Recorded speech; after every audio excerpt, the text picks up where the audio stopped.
CBS show, I Married Joan, America's favorite comedy show, starring America's queen of comedy, Joan Davis, as Mrs. Joan Stevens.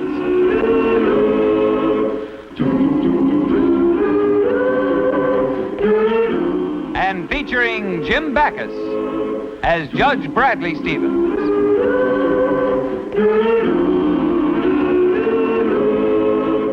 I Married Joan. More hotcakes, dear? No, thanks, dear. I've had plenty. Are you sure? Mm-hmm. They're delicious, dear, but I'm full. You feel good now? I mean, contented after a nice meal and everything? Well, yes, I feel fine. Why? Oh, I just wanted to make sure you were satisfied. Good spirits, comfortable. Joanie, do you have something to tell me? Bradley J. Stevens, just because I want to find out if you feel good, you think I have something to tell you. Brad, Yes? I have something to tell you. Okay. What is it? You know my kid sister, Beverly? Well, I got a letter from my folks, and they thought it would be a wonderful idea if she enrolled at Southside Junior College and lived here with us. Your sister live with us? Yes. Oh, but Beverly's only 19 years old, and our friends are much older. She wouldn't have anyone her own age around here. That's exactly what I thought. So that's what I wrote to my folks. Oh, good. But look at their answer. Yeah, they say that she'll meet plenty of girls her own age at school, and, well, it would be wonderful for her to spend some time with our friends, too. Well, yes, honey, but what if Beverly gets lonesome? She could get very lonesome, you know, away from home for months. You know, the same thing occurred to me. So when I got this letter, that's what I wrote to my folks. But look what they say. Yeah. They say that she was away to camp for 3 months last year and loved it. They're sure she won't get lonesome. Oh, well, I know, honey, but what makes them so sure that Beverly would like living with us? Maybe she'd hate it. She loves it. Yeah, and what about the college courses? Are you sure that Southside has the courses your sister wants? Besides, Joanie, it's fairly obvious that the jury in this case has already reached a verdict. Okay, dear. Sister goes to Southside and stays here with us. Oh, Brad, you're the most wonderful husband in the whole world. Well, you might as well write and tell her to come. Beverly, down in a minute, Joan. Joanie! What's the matter, dear? You said you wanted her to come. After all, there are some wives who wouldn't even ask their husband's opinion. Joanie! I'm home. Hello, dear. Hello, lover. Well, how did things work out here today with Bev? Just fine. She registered at junior college today, and she says she's just going to love it. Well, I hope things work out all right with someone living here in the house. Oh, it'll be wonderful. It'll be terrific having a teenager like Bev in the house. And it'll make us feel young and... Joanie, what's all the stuff here? I can't get my coat in. Oh, well, the closet was so tiny up in the guest room that I told Beverly to put a few little things in the hall closet. A few little things, but honey, I can't even get the coat in. Oh, don't be silly. Well, all right, dear, you put it in. Oh, sure. Any mail, honey? It's right there on the desk, honey. Oh. There are a few things, but it's certainly easy to get one coat in.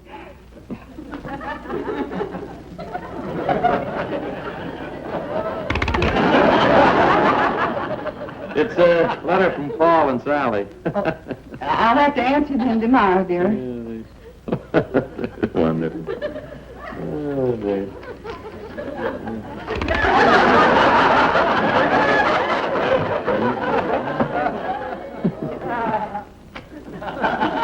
It's a letter from Gordy.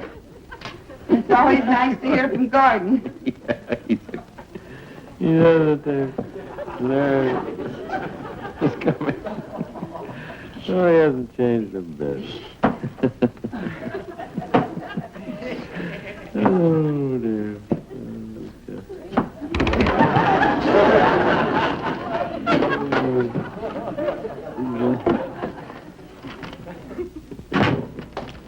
You see why I couldn't get your coat in, dear? There was nothing to it. Oh, well, thank you, dear. While you're at it, you can hang this one. Your jacket? Yeah, honey, I want to get comfortable. Oh, honey, I think you ought to keep your jacket on. Well, why? Well, after all, Beverly's still a guest in the house, and you shouldn't be sitting around in your shirt sleeves. You know, dear, she's just at the age now where she's very conscious of culture and breeding and... What a drag it's been today. Boy, am I pooped.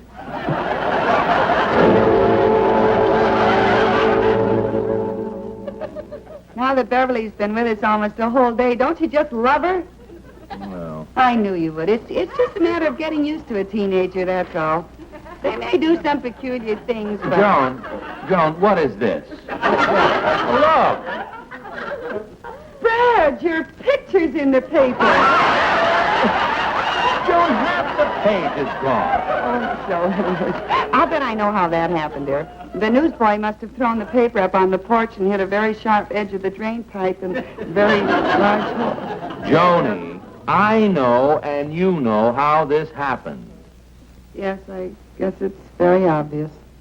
There's a paper hole thief in the vicinity, Dad. This was a list of the 50 latest jazz records. Your sister tore up the paper before I even had a chance to read it. Now, Joanie, that is not right. That is not... Honey, look what time it is. Weren't you supposed to call George McDonald tonight? Oh, my gosh, you're absolutely right.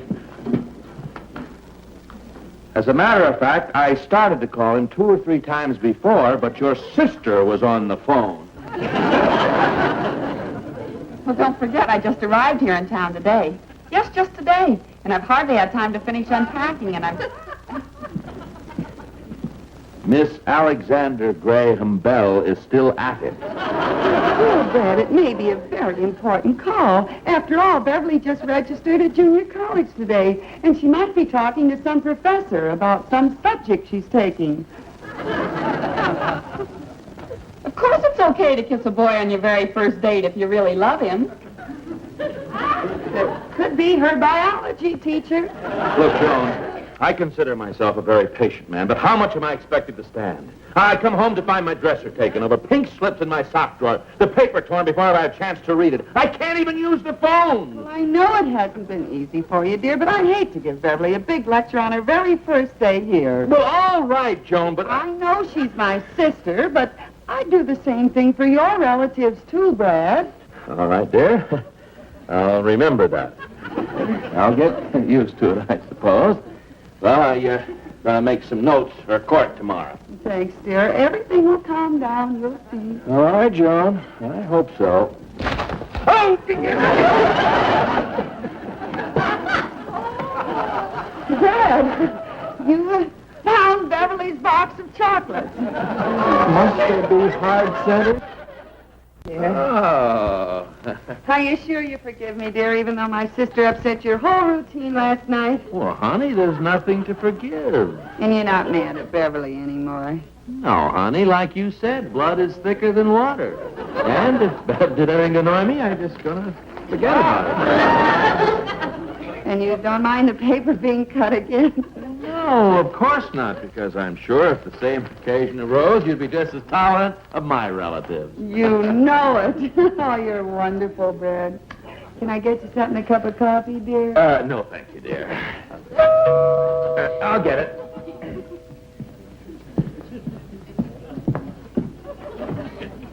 Yes? Cousin Brad. Oh, my cousin Jack. Come right in. Joanie, this is cousin Jack from Idaho. Your cousin Jack? Why, Oh, yes. His father owns one of the largest potato plantations in Idaho. Right, Jack? Yes, sirree. Dad's done all right in the potato business, considering he started on a shoestring. In fact, that's what he's growing now, shoestring potatoes. That's fine. I think it broke mine. Yes, sir. I think you folks will find me mighty pleasant company to have around. Pleasant company? Oh, did I forget to tell you? I just entered college here today and thought I'd give you folks a break and live with you a while. Hey, this joint is all right. Well, make yourself comfortable. Joanie, you better get the boy something to eat. He must be hungry. Well, I'm all out of Idaho potatoes. Why don't you try one of our California grapes?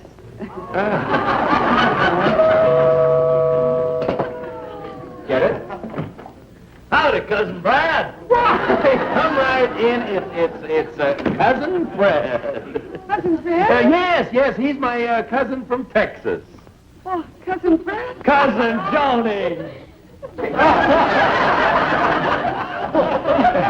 Joan, he's my Aunt Elizabeth's boy. I got news for your Aunt Elizabeth. He's no longer a boy. How's your mother, Cousin Fred? Oh, just fine. You know, the last thing she told me just before I left Texas was, Fred, when you get out to California, you must look up your cousins Brad and Joan. I know they'd be just delighted to put you up to get some flowers. So here I am in California. I bet you've never been in this part of Texas before. Well, step up. I want you to meet another cousin of yours that's going to stay here for a while. This is Cousin Jack, your Cousin Fred. Why don't you have some fruit? Oh, I better get some more fruit.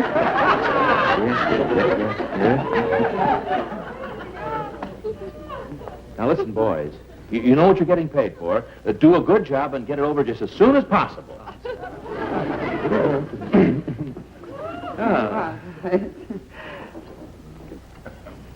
Fred, I'd like to talk to you about those cousins of yours because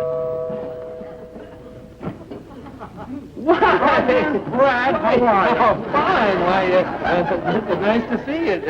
Joanie, don't you know who this is? Well, from the smoke signals he's sending up, it must be your Aunt Minnetonka's boy. Joan, you mean you don't know who this is? Maybe I would if I could see him. Now, Joan, it's your cousin Dave. My cousin Dave. Well, hello, Cousin Dave. Glad to meet you, Cousin Joan. I want you to meet some of your other cousins. Cousin Dave, this is Cousin Jack, your Cousin Fred. Oh, yeah. Won't you have some fruit? Oh, a few bananas.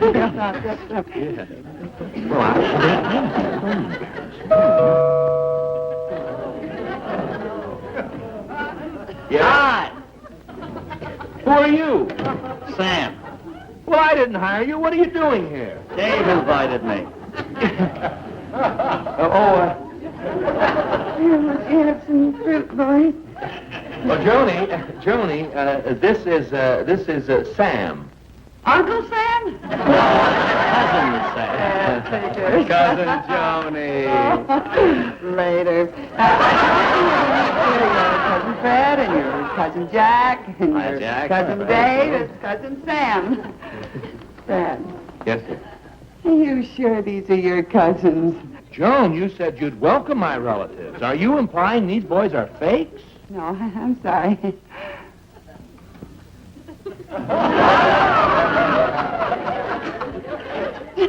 Get some more fruit. Now listen, you get out of here. Why did you bring him? What could I do? He's my cousin.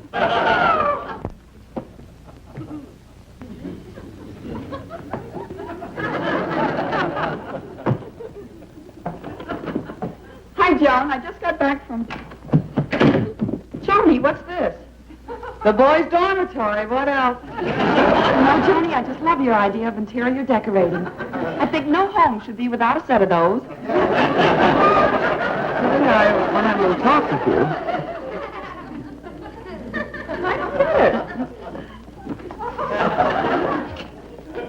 I thought a judge got a pretty good salary. How come you have to take in boarders? They're not boarders. They're Brad's cousins. At least he says they are. What do you mean, says? Well, I know they're phonies, especially that Sam. College boy. I can't pick them out till I can prove it. Meanwhile, they're making me miserable. Miserable, she says. That's the kind of misery I could learn to enjoy. Dad, I know how to get those characters off my neck. And maybe even out of yours. You do? Tell me more. Well, what's to tell? They're boys your age, and you're a girl their age. It's that simple. After all, you've got charm. Who, me? You've got personality. Who, me? You've got allure. Who, Oh, me? You'll have those boys eating right out of your hand. Hoo-ha! I know you can do it. You can find out if they're really phonies for me. Come here, let me fix you up now. That's fine. There, down. The shoulders, fine, great. Now you go right in there and vamp the information out of them. Vamp? Yes. Vamp.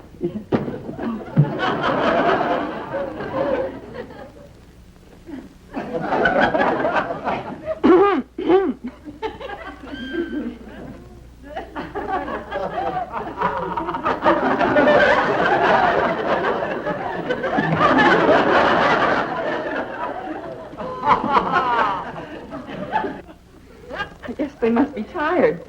How tired can they be? We've got to make them aware that there's a fascinating girl in the room. Try this.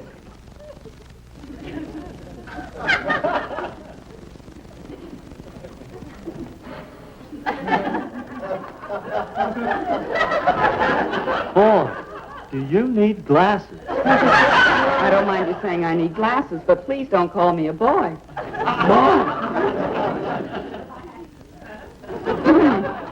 Cousin, I don't have a date yet for the dance Saturday night, so why don't you and I get together? The answer to that problem is cosine B plus 2 equals X. Huh? Hey, by golly, you're right. I know. The cosine B won't take me to that dance. And the answer to that one is 3 times tangent Y over H equals infinity. This girl is a genius.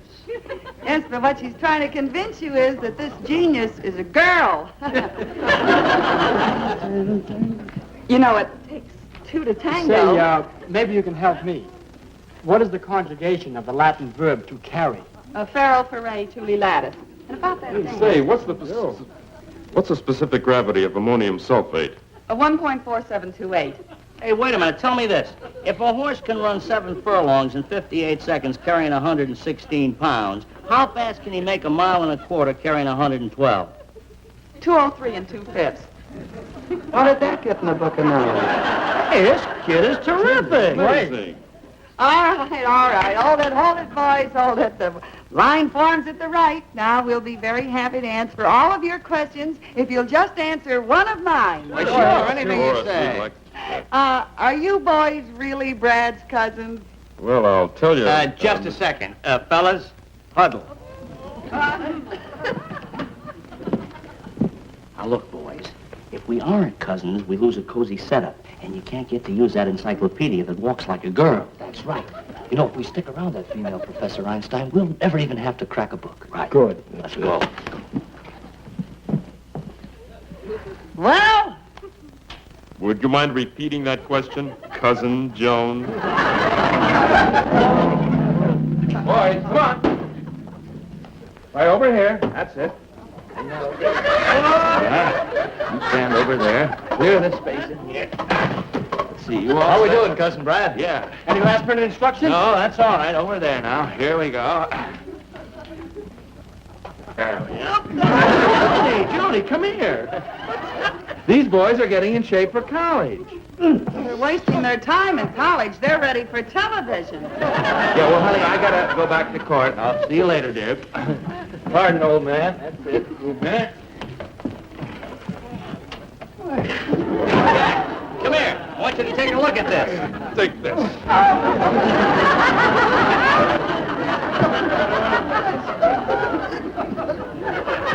Jack, get this up. Wait a minute. Hold it. Oh, what a magnificent pose. Girl with barbell. Just stand there. Hold it. Don't move. Who's got straight to move? Oh, how could you do such a thing? Where's some water? I couldn't. There. What do you think of it? Oh, it's a very nice likeness. Yes, sir. Boys, what are you doing, boys? Boys, get rid of the job. Down. Now give it. I'll go. Down. Okay, boys, pick up the money. Look, Joanie, I know I tried to pull a trick on you, and it backfired on both of us, so just let me call the police and have them throw those boys out of here. Well, Brad, you're in no position to get involved with the police. Besides, it serves you right hiring those 4 phonies to claim they're your cousins. Hired 3. The 4th one wasn't a real phony. He was a phony. I just don't like the idea of them sleeping here all night. But in the morning, we'll get rid of them.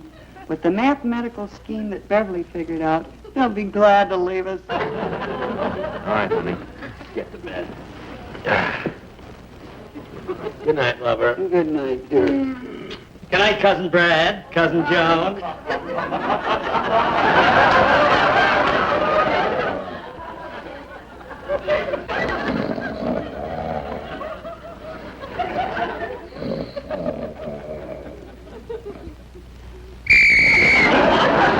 Boys, rise and shine. Early risers here. You've got to get up. Okay, I'll get one.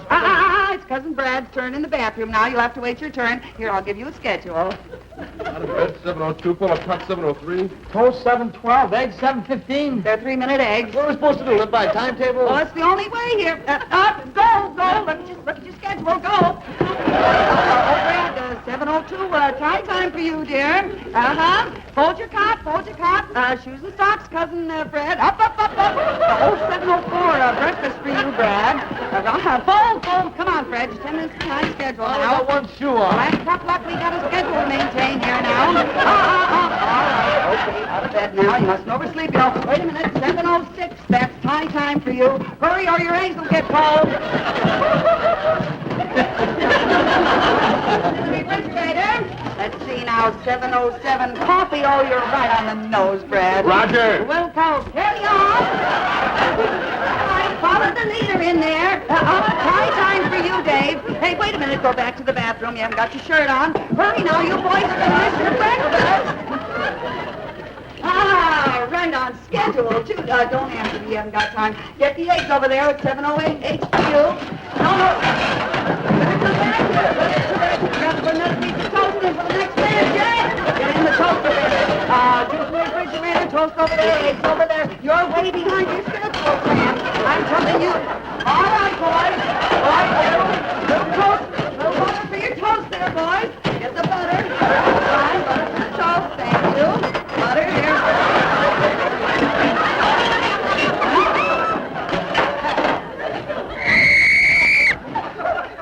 7:20. Time for everybody to get out. Get out, everybody. All right. Everybody, fast. After that. There we are. That's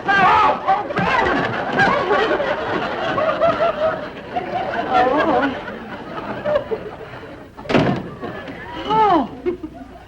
How'd it work? Oh, Beverly, you are a genius. It worked just like a charm. Now, Brad will forgive you for everything. Gee, I never thought I'd see the day I tried to get rid of fellas. They were so cute, too. Oh, honey, don't worry. There's plenty more where they came from. Well, what are you fellas doing? Oh, we love your schedule here. Gets us up early. Gives us more time to study. Yeah, if you make it 6 o'clock tomorrow, we can be out the track for the morning workouts. And I thought they were gone. They are. Real gone.